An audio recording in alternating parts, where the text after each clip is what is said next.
He was humble and kind. He was a gentle giant. He had a big heart and loved his mom dearly.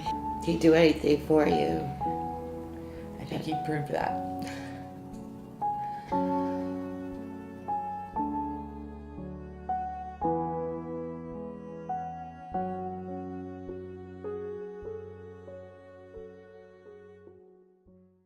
One of the officers in Lake County was pursuing a motorcycle, and the motorcycle was apparently running at a high rate of speed.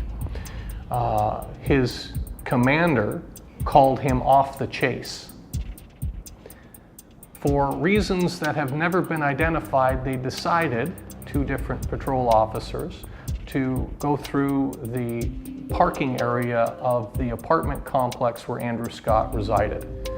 What they find when they get there is there's a motorcycle parked in one of the spots. They concluded that that must be the motorcycle that they were called off from pursuing previously. Their reasoning behind coming to my door was there was a light on, which as I was hiding from the police, I probably wouldn't have a light on. So there was a light on in my apartment, reason one. Reason two was there was a footprint in the pathway walking up to the door. Me and Andrew were actually playing video games. We had just got off the game and we're, just kind of sitting there talking for a few minutes while the TV was on. And that was when the bang at the door, I describe it as, sounded like a truck was almost coming through the door. It was such an obnoxious knock, which scared us. And he immediately went to the bedroom and, grabbed his firearm. He went to the door with the handgun. And as he opened the door, within 2 seconds, the officer had unloaded 5 shots. The gunshots were just instant, and there was debris everywhere, and I seen Andrew, he fell backwards. The testimony that we had was that Andrew Scott never raised his gun at the door. We know there was no bullet in the chamber, and there were no words exchanged. I got the call the next day after it happened, the next morning.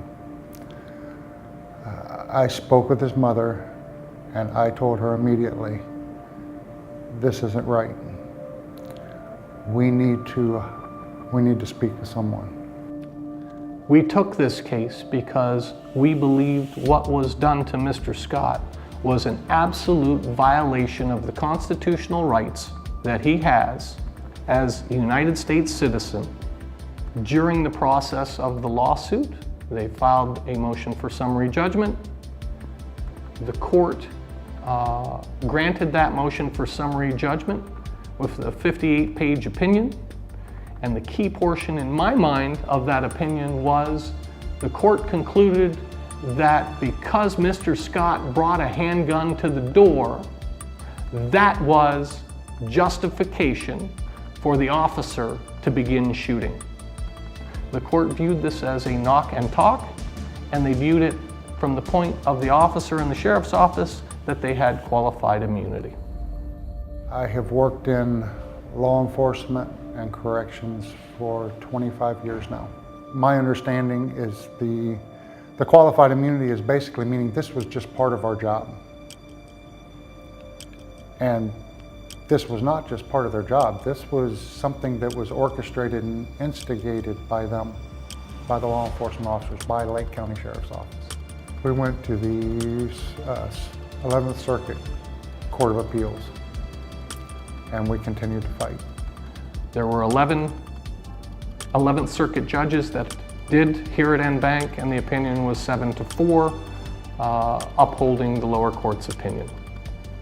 The dissent in that opinion outlined and said the best statement that we believed, and that is that this was not a knock and talk, this was a knock and shoot. It was just over. January of this year, they just said, we're done, this is it. That officer got away with murder. Absolutely. And that's point blank what came out of this, is he got away with it because he has a badge. it's happening all over the place because there's not proper policies in place. So that was always like our major end game.